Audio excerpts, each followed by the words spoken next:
secularism and not equivocating and giving excuses and things like that, but yet this is the thing, is that the Islamist leaders will often formulate an image outside and then present something different to you.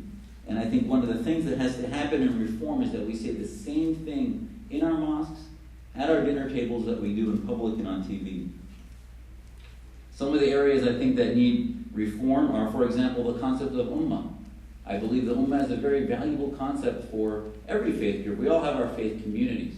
But ummah to me is useful for socialization, for zakat, for worship, for educating my children in mosques, etc. But I don't think the word ummah also means nation. And I don't think that that meaning needs to have any more value to us as Muslims. We need leaders to say that ummah as nation is no longer necessary. And this is something I have not heard Imam Shqeirat or any of his colleagues say.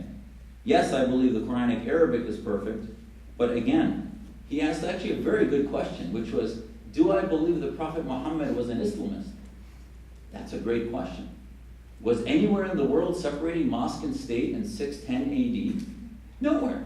Secularism and the thriving of a government with the First Amendment did not happen until 1789. It took Christendom 1789 years to understand, render unto Caesar what is Caesar and unto God's what is God's. So the Muslim community, the question, and this actually I think points out that the Salafists, Salaf in Arabic means those who are the friends of the Prophet.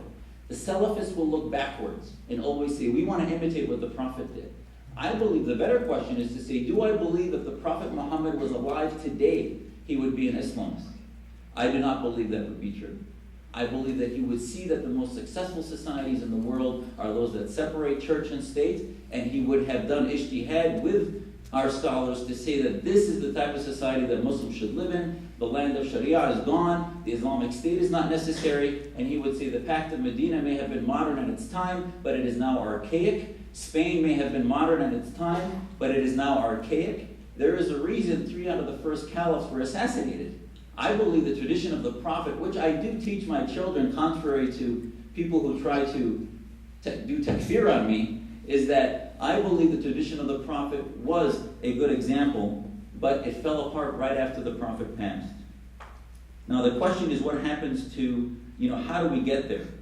He mentioned reason, but yet, when we talk about alcohol, for example, do we believe there should be laws against it? If you use Sharia as a guidepost, then you have to have a law against alcohol. But it no longer becomes a tested principle. What about other areas? I think one of the biggest areas of reform is the education of imams. They should have, before they study religion, they should have PhDs in philosophy and literature and Western government, in the liberal sciences that we have in the West. But they become so narrowly focused on Islam and the faith and the theology, they think that this is all that there is to life. And this is where they become very myopic and become threatened by people that are scholars in other areas. What is our vision? Why is this relevant? I think we need to acknowledge that the Nidal Hassans of the world, as I said in my testimony at the hearings on radicalization, the Nidal Hassans of the world don't turn out that way overnight.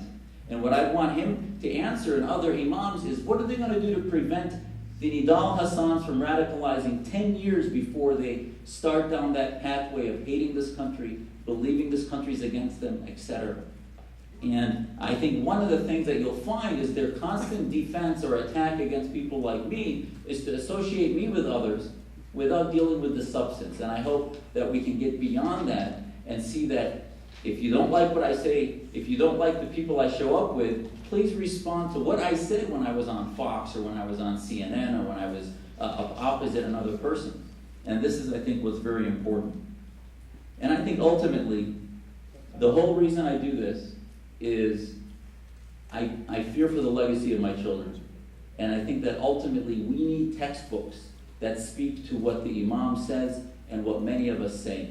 And I would ask any of you to find Islamic legal texts that support this type of system that we have in America. And I think that would be the way to de-radicalize and counter-radicalize.